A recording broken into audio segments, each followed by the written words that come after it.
of Women Medical University and Pakistan Association of Pathologists and Muzaffarabad Medical College, Kashmir.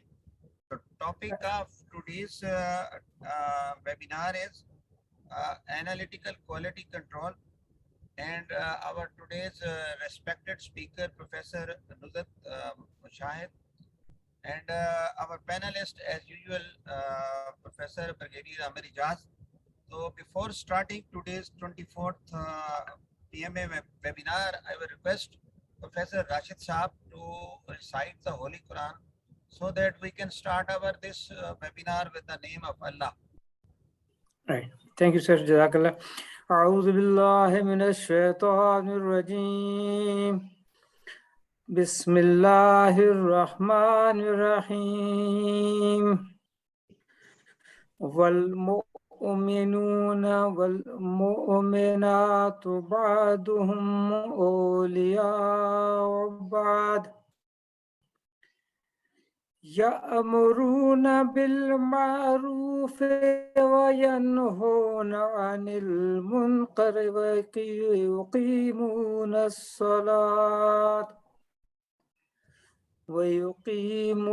الصلاة ويؤتون الزكاة ويطيعون الله ورسوله أولئك سيرحمهم الله إن الله عزيز حكيم. तर्जुमा। और मोमिन मर्द और मोमिन औरतें आपस में एक दूसरे के मददगार हैं। वो नेकी की तलकीन करते हैं और बुराई से रोकते हैं और नमाज कायम करते हैं और ज़कात अदा करते हैं और अल्लाह और उसके रसूल की फरमाबरदारी करते हैं। ये ऐसे लोग हैं जिनको अल्लाह अपनी रहमत से नवाजेगा। यकीनन अल्लाह इक़्तिदार का भी मालिक है, हिकमत का भी मालिक। सदक़ल्लाहुल अज़ीम। जज़ाकल्लाह। जैसा कि हमें मालूम है कि 5th wave is in Pakistan and Omicron is spreading very rapidly.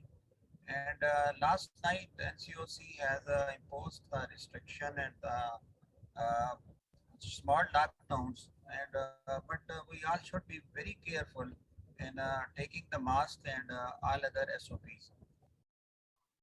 Bismillahirrahmanirrahim. Thank you, Professor Mulazim. Assalamu alaikum and good morning to everyone. I'm grateful to PAP and PMA for providing this opportunity, and I hope that it proves to be a good learning exercise and opportunity to collaborate in future as well, as I was discussing with Professor Amir. Anyhow, today's lecture is about analytical quality control, and this is, you can say, the core activity or the crux of activity which is going on in the lab and falls under the domain of the pathologist particularly, so that they need to be aware that how to the process to carry out this analytical quality control and its importance. Everybody knows generally, but last time a question was raised: what is, by a hematology trainee, what is the difference between quality assurance and quality control? I dedicated one slide before I proceed into the main topic.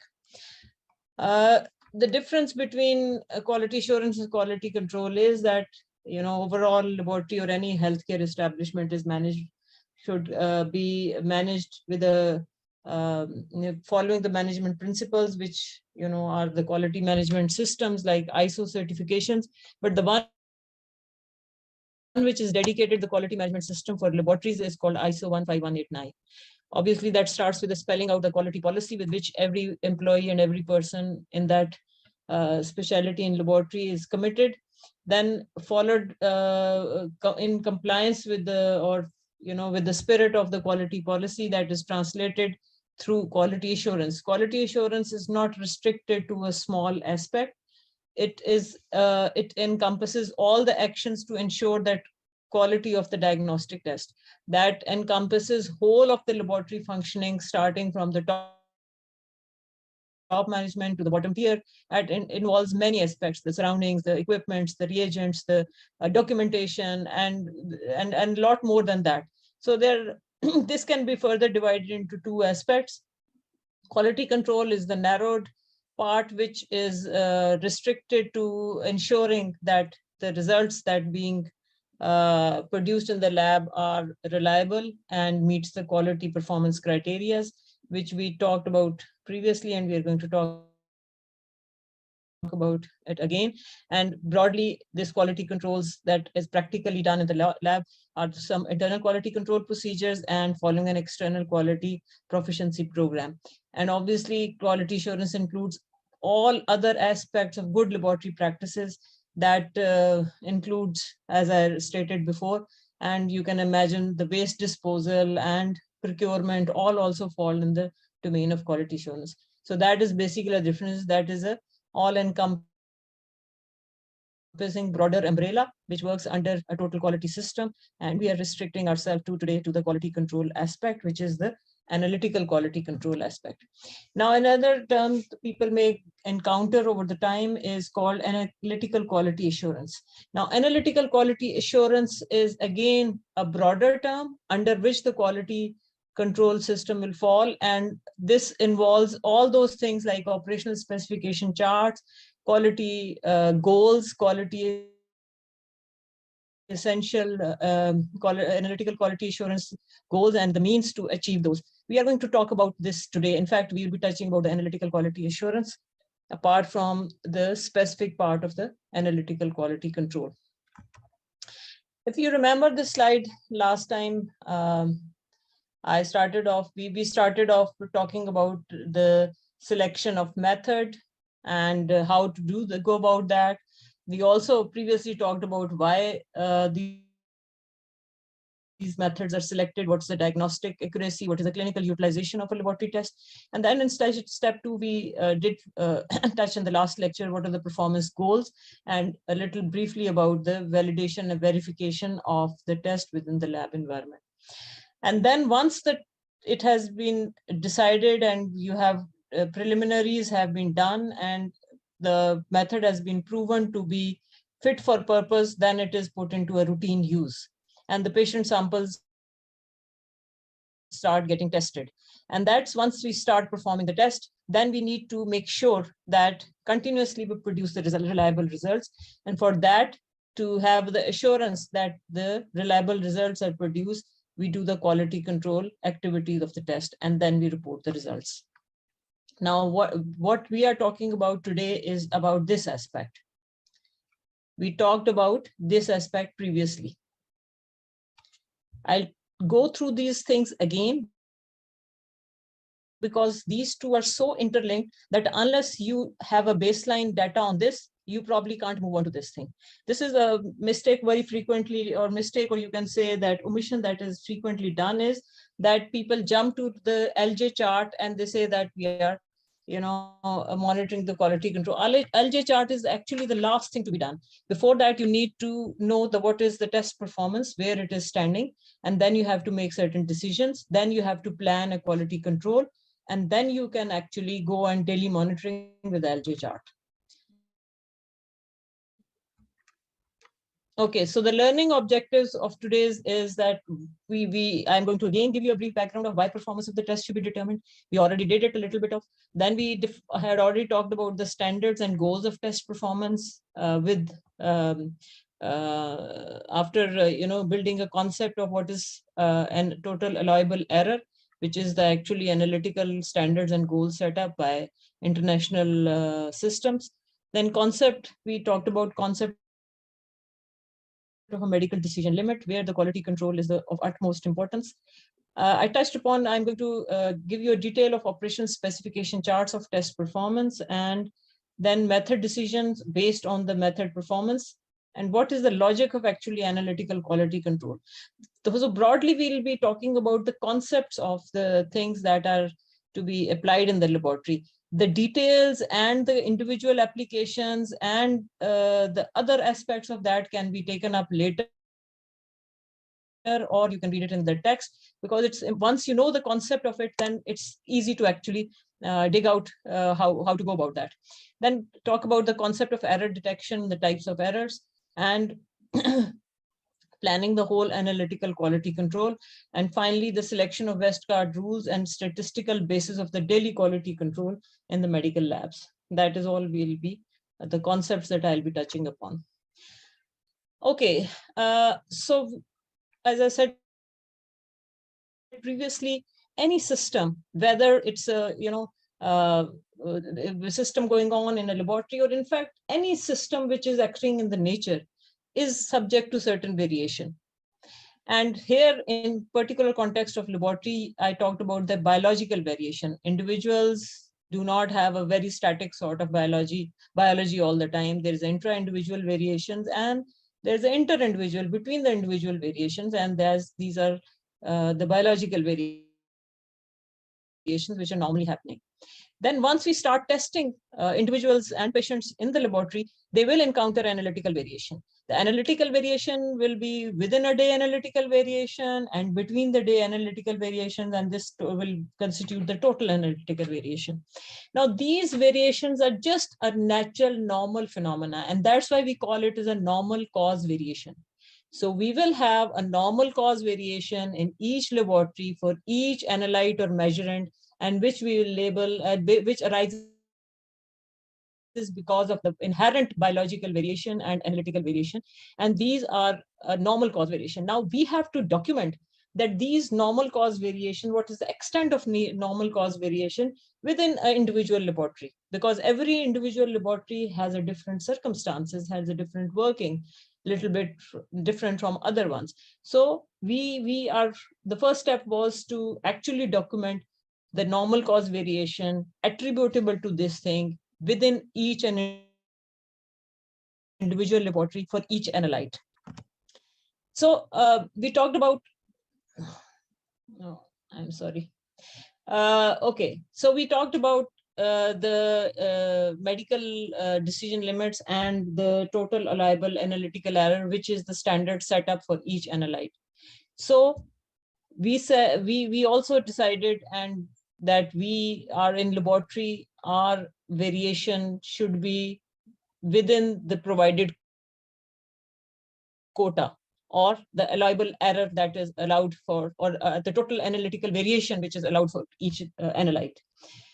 And medical decision limits are the critical decision levels where the analytical performance of the test, including the coefficient of variation and bias, is the most critical, because at that level, the decisions are being made for either diagnosis or monitoring or interventions or all those clinical decisions. So those are the levels at which the quality should have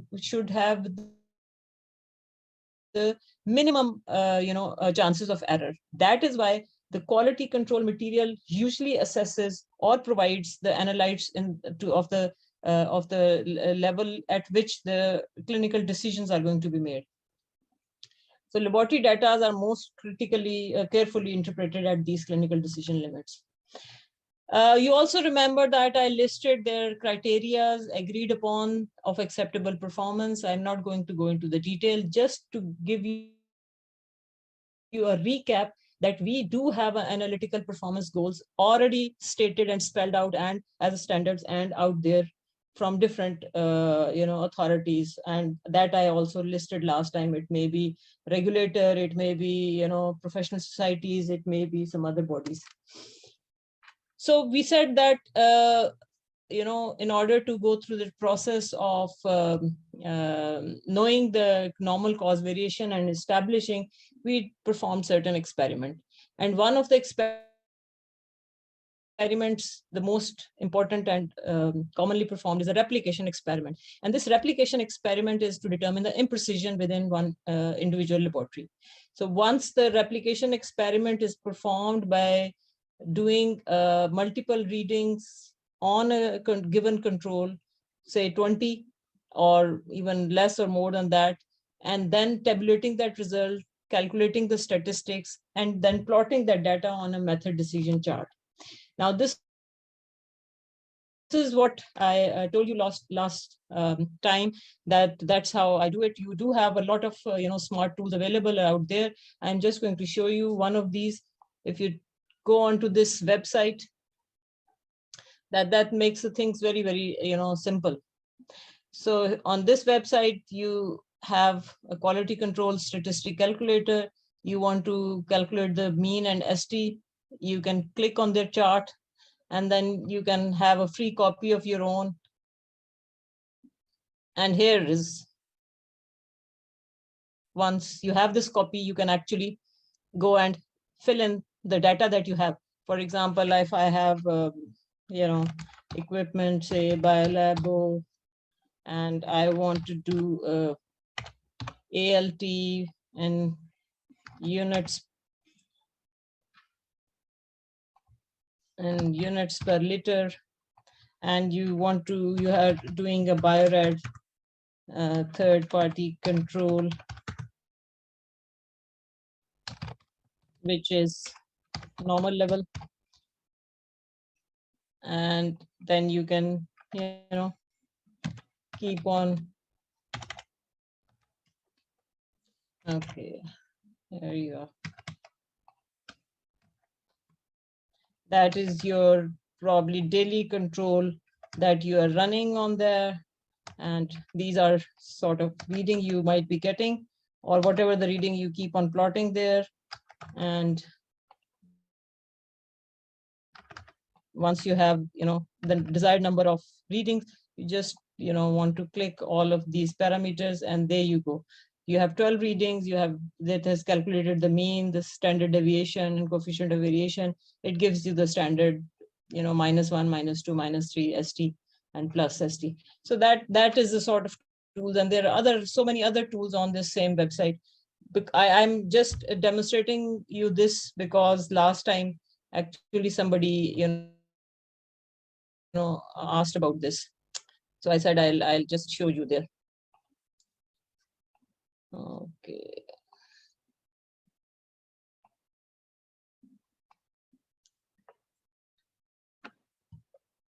I don't know where I'm not able to switch back. Okay, so once you have this replication experiment done, you have calculated your mean STs and you have determined the imprecision in your laboratory and done the statistics. Okay, this is, then we proceed further. We want to know the bias.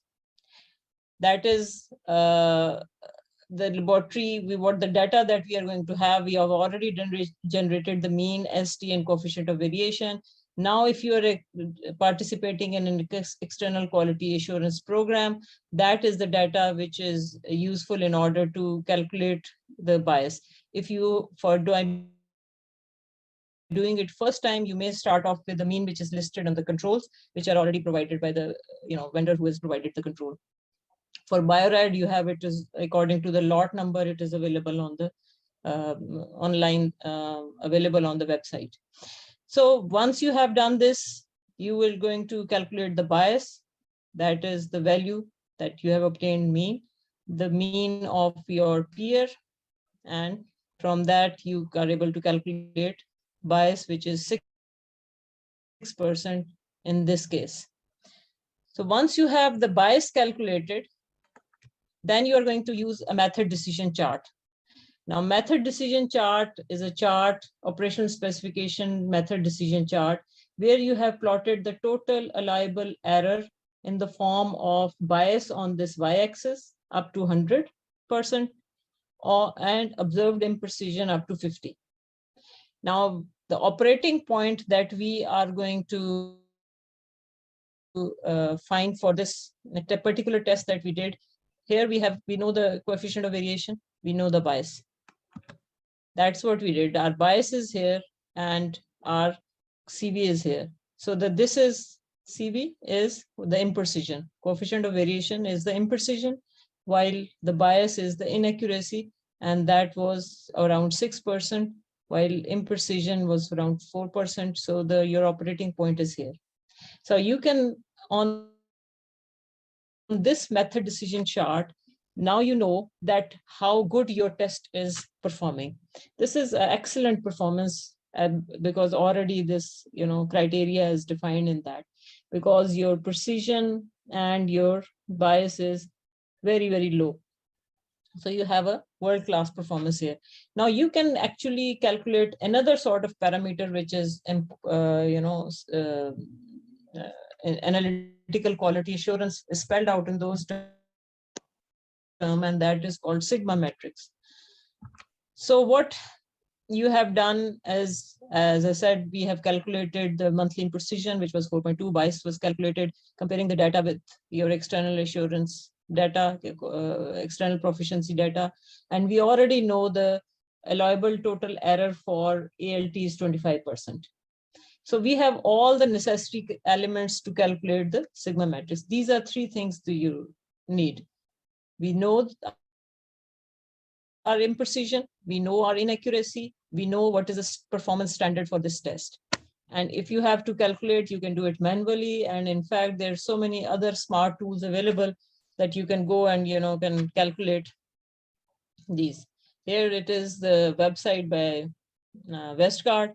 And if you want to know and you want to calculate your own sigma matrix, we have a 25%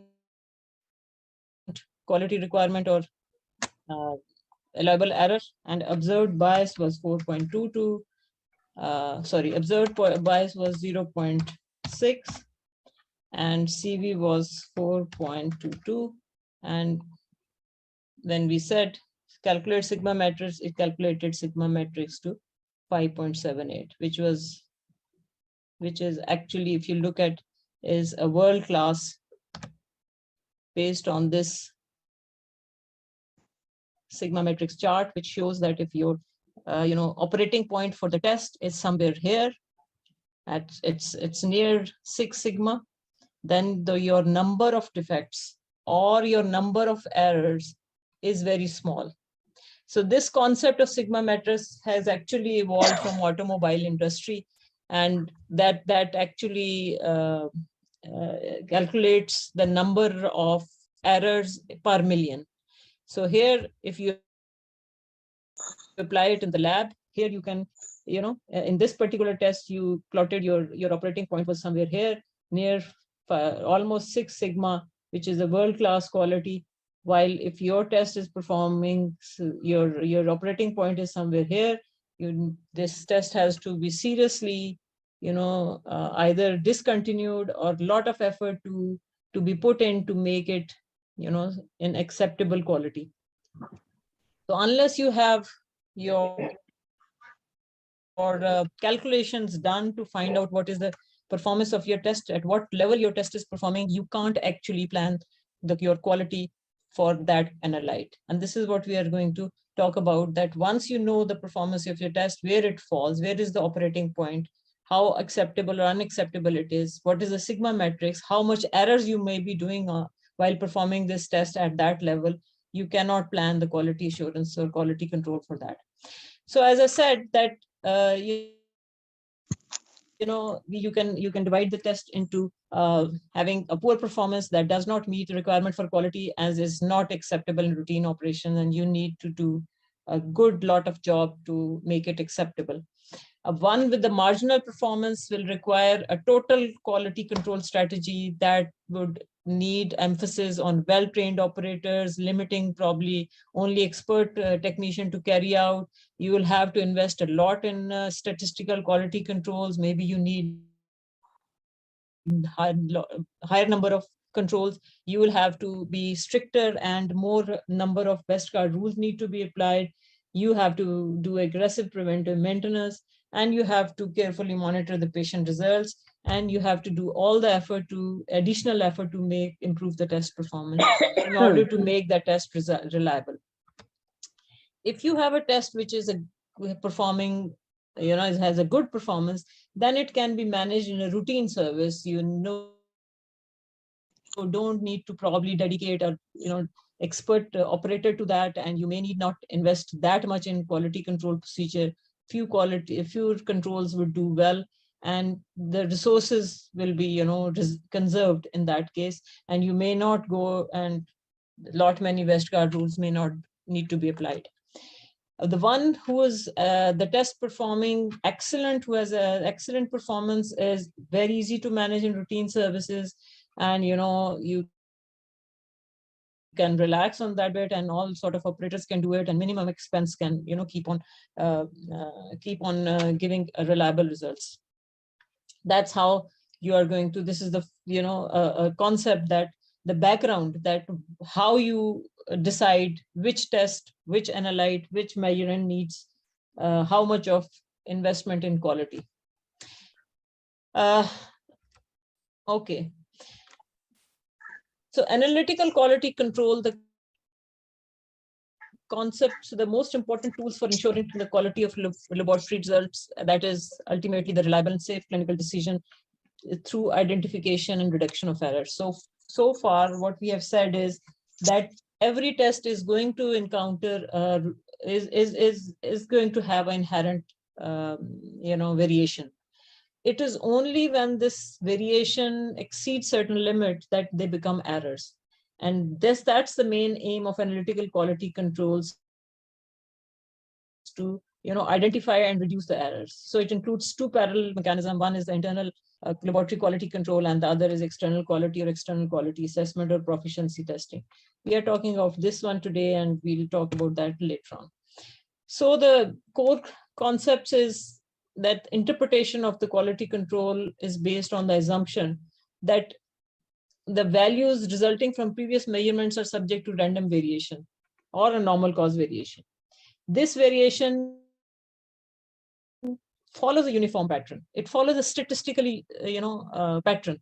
And that pattern is, that is a Gaussian distribution. So the variation among 68.2% or 68% of the variation will lie within this, standard deviation, one standard deviation. 95% of the readings will fall within these two standard deviation. And if you are going to look at the variation of 99% of the variation is going to lie between these three standard deviation. So as I said, that the variation, normal cause variation, follows a statistical pattern, and that is a Gaussian distribution.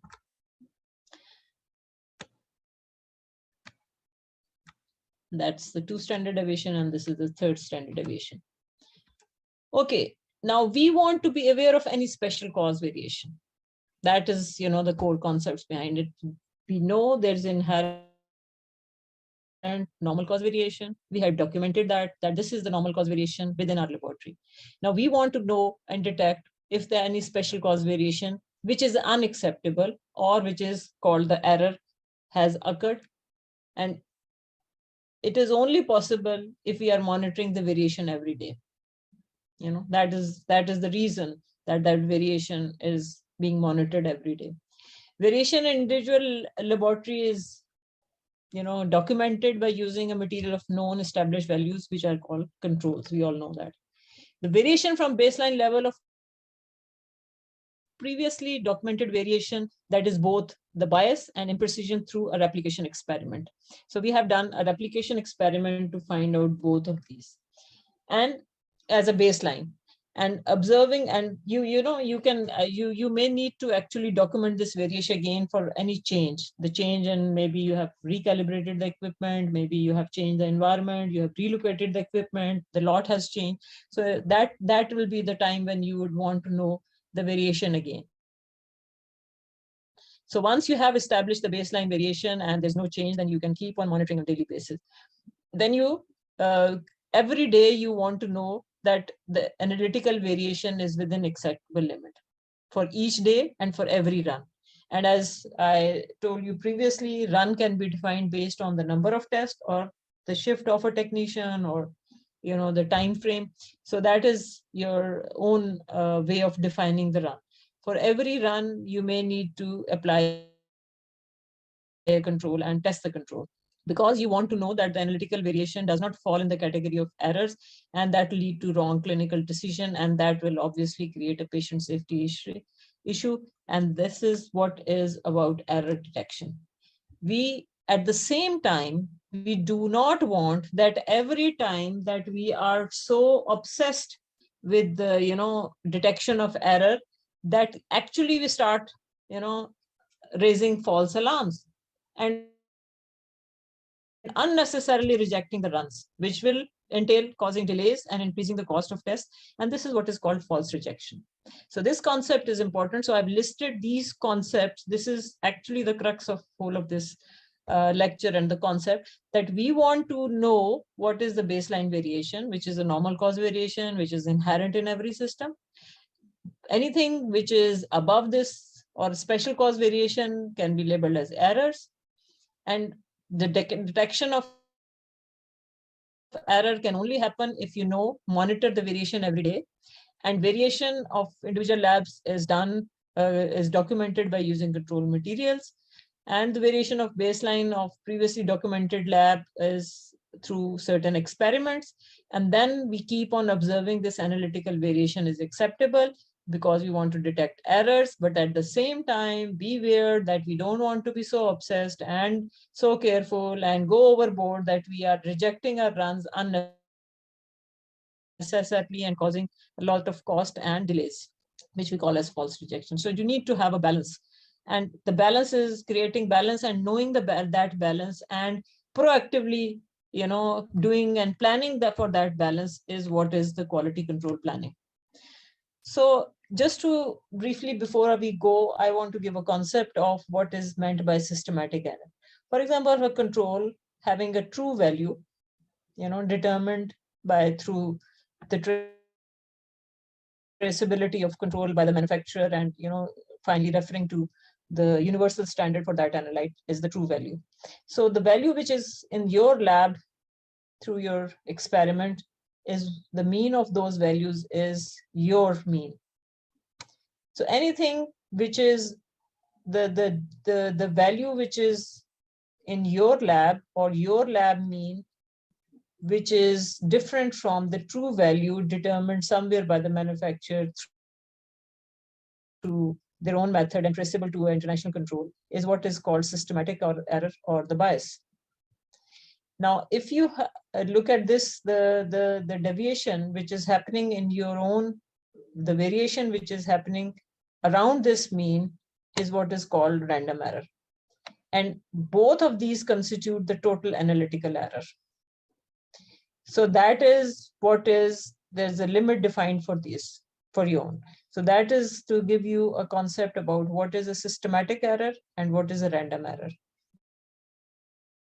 That's a variation around the mean, which is random error. And the difference from the true value or the true mean is the bias.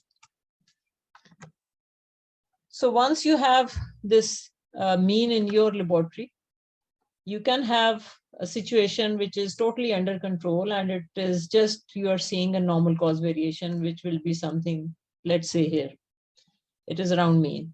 While if you have something where the error,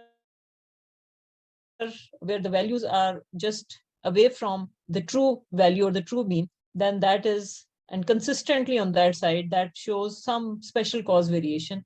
And this is what is called bias or systematic error. In another scenario, what you have is a lot of variation around the mean. And this enlarges the distribution or the variation. And this is what is called the random error or imprecision. So that's a situation under control, normal cause variation. These are the errors, and these are two types of errors. Systematic error, consistently same sort of errors, which deviates the reading from the true mean. And that's a lot of variation around the true, around the mean in your lab. And this is what's called imprecision. So now here is how we are going to plan the quality control. What happens is that you have to select the quality goals and how to go about and select the how many number of controls you're going to apply and which West card rules you're going to apply. This is a lot of confusion people have, that it's not one size fit all. In fact, you can actually have a proactive planning for each analyte. So as we said in QC method planning, we want to detect the error. So there will be a probability of error detection. You want to decide that how much errors you want to detect. And obviously, you're going to weight against the probability of false rejection for that quality control procedure that you have planned for each analyte. The QC methods are, we know, are the detection system, and the detection systems do have some characteristics. And there are, as I said, true alarms and false alarm. So this is the true alarm, probability of error detection, and false alarm is probability of false rejection. The ideal QC method would be one where you have 100% probability of error detection and 0% probability of false rejection. However, this doesn't happen in a real-time scenario, a real-life scenario. So what you can have a realistic goal is that you can have something, probability of error detection, which is less than 100%, and probability of false rejection, which is more than 0. Got that concept? It is about a balance of true alarms with a false alarm, or probability of error detection with the probability of false rejection. And this ideal situation doesn't exist, so you have to decide what probability of error detection is acceptable to you and what probability of false rejection is acceptable to you. This is proactive quality control planning. So a realistic goal usually is a probability of error detection of 90% and probability of false rejection of around 5%. As I said, this is the realistic goal. And how do you achieve that? We have already done the groundwork. We already have the data. What we have done is we are going to plot as this is, the same as the method decision chart. But here, what we are looking at is when you have a total reliable error, out of which the bias is planned on y-axis and imprecision or is planned on the x-axis, and you have decided, or you have, based on your replication experiment and the calculations we did before, plotted operating point here.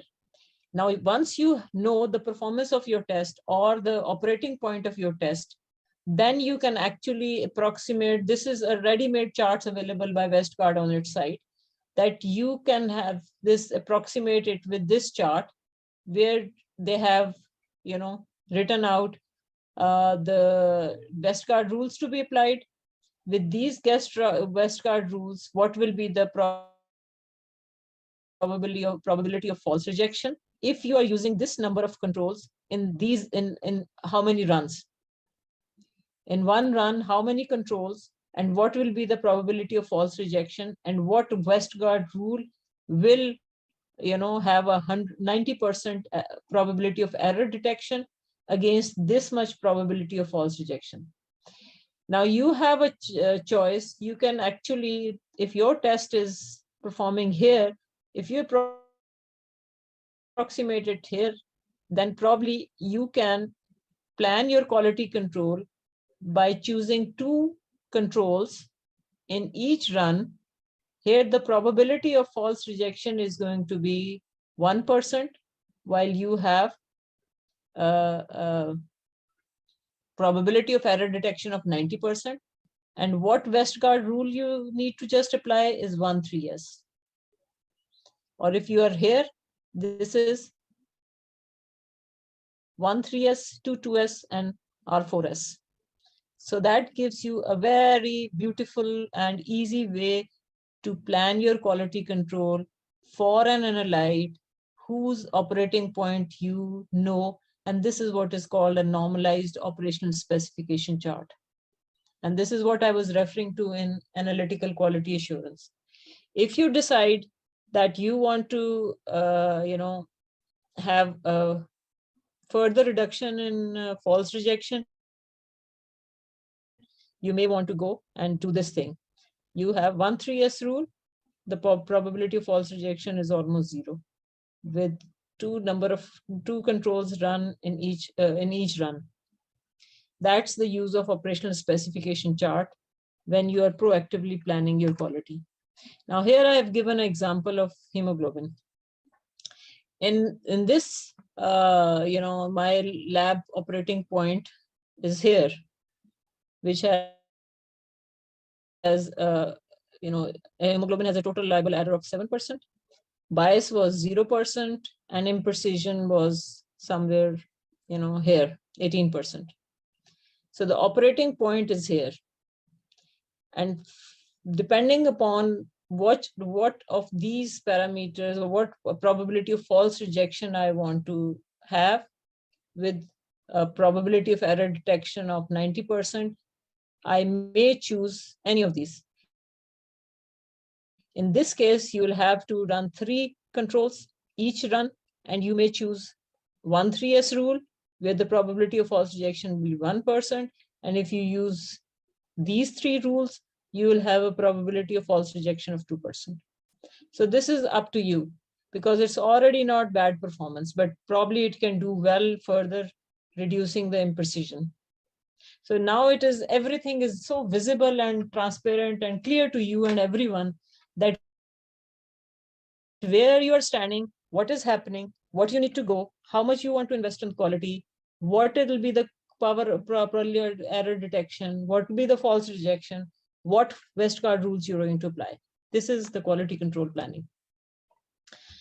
As I said, again, if you have, this is the solution, as I said, based on your operating point. Here, the solution for 90% quality assurance is that you can choose either of these. Now, again, if you have operating point somewhere here, you may just need to use 2 controls and 1 run and a simpler Westcard rule.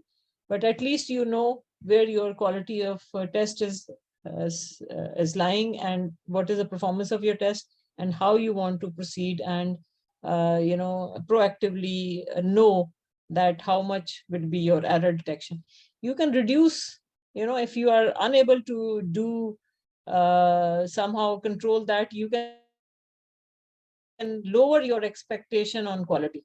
In that case, you may say that your probability of error detection is 80% and your probability of false rejection is this much. So in that case, you have operational specification chart which has analytical quality control stated less than 90%. There's another example of glucose, one from chemistry. Here, the operating point is somewhere here, and you have, you can choose either of these. You can plan that you want a probability of false rejection to somewhere 1% or maybe 0%. In that case, you would use 2 controls each run, and you will apply this Westcard rule. So depending upon this thing. So far, I have highlighted the parameters, the statistics that you are going to apply, and how to get those statistics, starting from your replication experiment. If you have an external quality assurance program going on, then you do, and you use the online tools to calculate your mean, your coefficient of variation. You can calculate the bias. Previously I showed you the analytical total reliable error that is available. The charts are available. They are also online. So for every analyte, the reliable error is different. So once you have all these information, you can go ahead and use these online calculators and calculate these stats for each and every analyte in your lab. So once you have done that, then you are going to do is make LJ charts. And this is the LJ chart for cholesterol, where you have a mean value, and you have in your lab established 1 ST, 2 ST, plus and on minus side. And now you start every day, you are going to,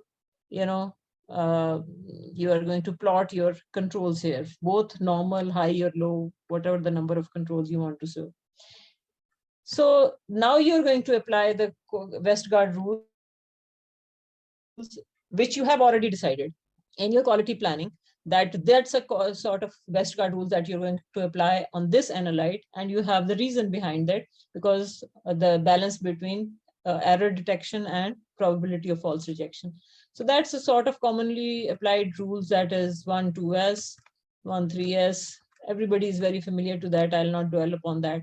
So what we mean by 1-2S is that, one value of control is, one of the control has exceeded 2S limits. So it's not a rejection rule, it's a warning rule, and it may indicate a potential problem. And it means that further controls is required based on other criteria. So here you have one value measurement, which is above 3S, and it is applied in a series for each of the two sera, two control sera exceeding 3S limits. It is very sensitive to random errors. Then you have a rule where you have two controls having a value above 2S, and the last two series for each serum. That's what I mean. You have one control and then another control. Both controls above 2S. And this is a sensitive indicator of a systematic error. And then you have R4S, where your two controls, one going on one side of exceeding 2S and the other exceeding the other 2S. And last two series of each serum. That's what it is. One of the controls here and the other controls on the other side. That's 2,4S. Then you have 4 consecutive values on the same side, exceeding 1S.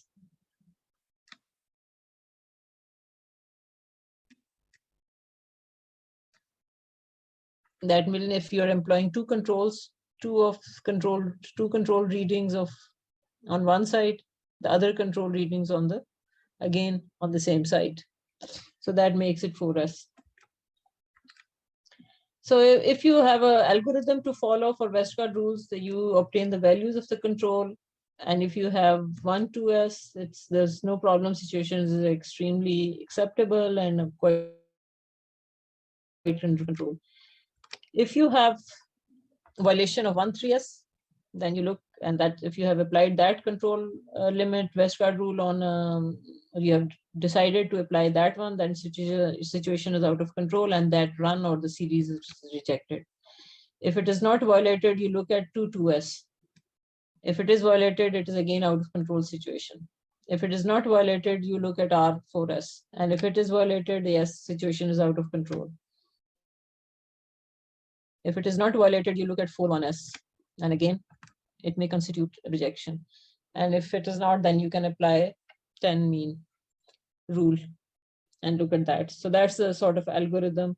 And this is the instruction that a pathologist is going to write and after quality planning for each analyte, and train his or her laboratory technologists that once you have controls applied according to your plan and they are applying a Westgard rule, that is when they are going to come up and ask you to intervene, or you may decide based on this thing what will be the actions which will fall in the domain of the technologist, and when he is going to inform you about that, and when further is need to be done. So that is part of quality planning, and that has to be documented. So that's how proactively you have planned a quality control program for each analyte in your lab. And that is the logic behind of choosing number of controls and the type of rules that you're going to apply. And that further is to be translated into the actions. So many of the analyzers actually plot these Westgard rules. They have a provision, these automatic analyzer to plot these and plot the LJ charts and apply these Westgard rules. But you need to know that which Westgard rules you want the analyzer to apply. And there's a concept and logic behind it. So in conclusion, I would say analytical performance cannot be taken for granted even with the best of technologies. Analytical quality control is a proactive, systematic, well-planned activity. And it is based on a sound science and is the core activity within lab and part of broader quality assurance program. Pathologists need to learn the art and science of analytical quality control and apply it irrespective of the discipline you are in. Once a concept are learned, there are ample tools available to apply these concepts. With 70% clinical decision based on lab, analytical quality control is at the heart of clinical decision making and patient safety. With this, I conclude my lecture. Thank you very much, everyone, for patient listening.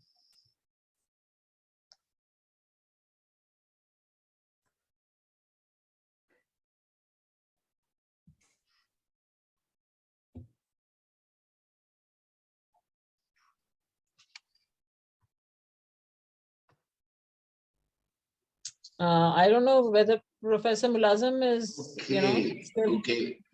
Since Professor Mulazim is traveling, I think before going for a question and answer session, I would like to invite Professor Amir Ejaz for his thoughts and comments. He is the panelist today. Professor Amir Ejaz. Thank you. Excellent talk, Nuzhat. Once again, very informative, scientific knowledge, and very useful information. Kindly, if you stop sharing your presentation, then we can see the videos. Okay. Yes, Yeah. please. Done. Okay. Oh, Mulazim Sahib is there. Since we are various categories of pathologists present today, as well as some clinicians, I will give you an example that if a histopathologist carries out all the sample processing and staining the slides and doesn't give any report on the slides, that means nothing. So similarly, if what the data is generated in the lab machines and the various tests in hematology, in chemical pathology, serology, it's just a data number. Quality control or quality assurance makes it a result. So how can we make a result out of data is by quality controls. So it is a must for every lab, and I tell you, it's not an easy thing, because now these days mostly private labs, they want budgets, they want finances, etc. So you have to really fight it out. But please do fight. Never perform a test without a control, because only then you can be confident that your data is correct. Whatever you are dishing out is according to the situation, and it is a patient safety issue also. Second very important thing is that if you you have carried out the extensive procedure of quality control as told by Nuzhat, and you're also participating in an international quality assurance or quality control program, as we will discuss in future talks, then it is for your own safety also. Nobody can then challenge your result. If now if somebody takes you to the court that your results are not correct, then you can show them this data of quality, internal quality control and external quality control. So please do carry out. You may face a lot of resistance, because these days laboratories are under administration which are not very much familiar with these things.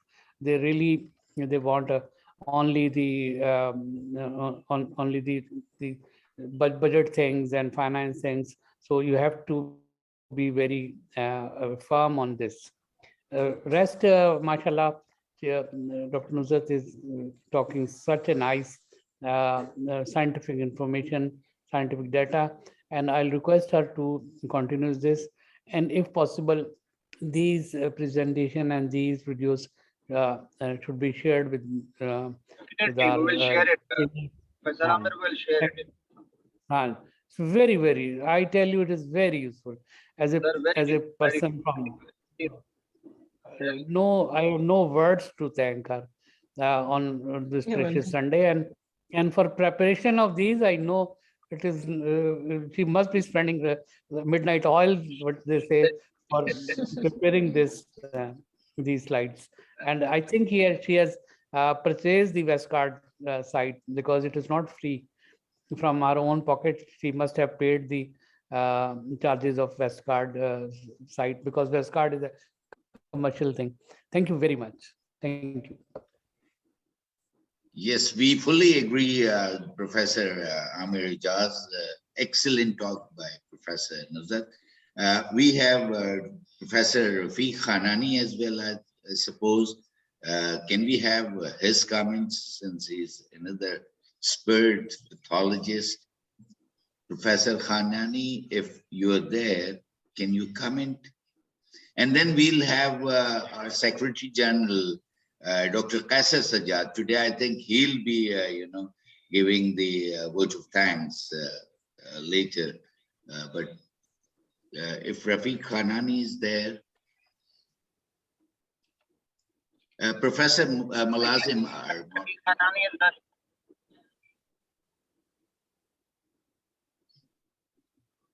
Okay, Professor Bukhari, you take over. No, please continue it, sir. Okay, now the floor is open for the question and answers. If anybody has a question, please be brief and have, a very quick answer we'll have from Professor Nuzhat or the panelist. Floor is now open for question and answer. I suppose there are no questions.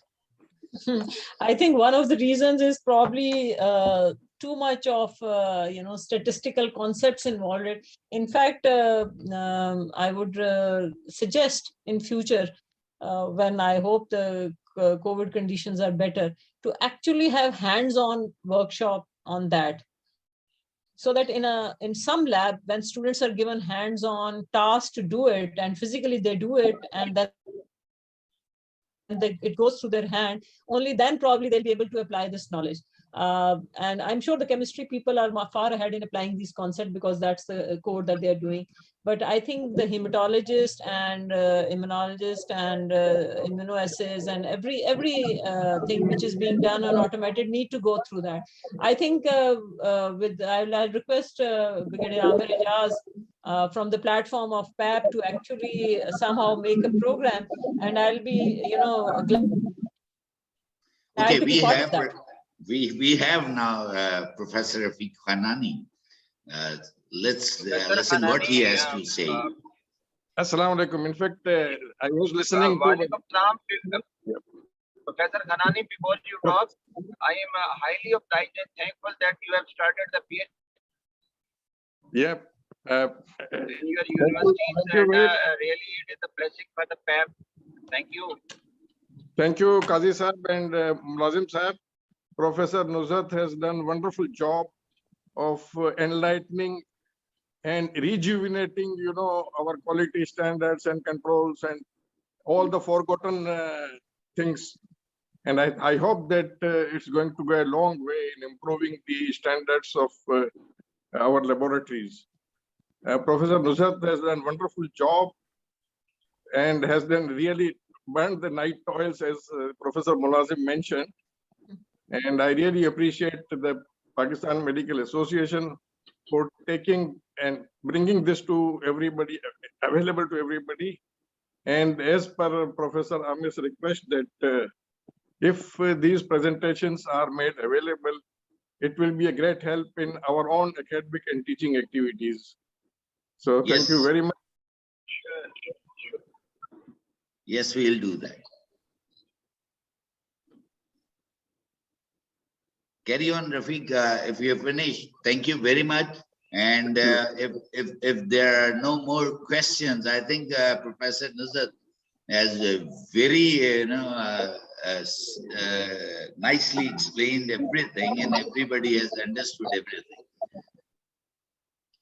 So if there are no more questions, I'll request Dr. Qaisar Sajjad, Secretary General, for the vote of thanks. Dr. Qaisar Sajjad, Secretary General, PMA Center. Thank you very much, Dr. Qazi, for all your sweet words. I'm really thankful to the presenters, Dr. Nuzhat Salamat. I think the concerned people must have so much knowledge about what she has presented, and I am totally agree with her that there should be a hands-on workshop. And I think, Qazi Sahab, we must think to arrange these type of workshop so that everybody can get all the knowledge from the Dr. Nuzhat. We will arrange everywhere in Pakistan. We will try to arrange. So again, today, a very informative, a very knowledgeable presentation by Dr. Nuzhat Salamat. And I also thankful to all the participants, particularly the panelists, the Dr. Amir, Professor Amir, Dr. Rafiq Khanani, and everybody. Particularly, I thanks to Professor Mulazim. As usual, he is always doing a wonderful job for doing all this PMA PMA webinar. And lastly, I must thanks to Dr. Qazi Wasik. Without him, it's very, not possible to arrange these webinar of Pakistan Medical Association. So thank you very much, Dr. Nuzhat Salamat, Dr. Rafiq Khanani, Professor Mulazim, Dr. Qazi Wasik, and all the participants. And I request everybody to please give a message to everybody to come and join this PMA so that the number should be increased. Thank you very much. Thank you very much, Professor Sajjad. बहुत शुक्रिया. Thank you. Khuda Hafiz.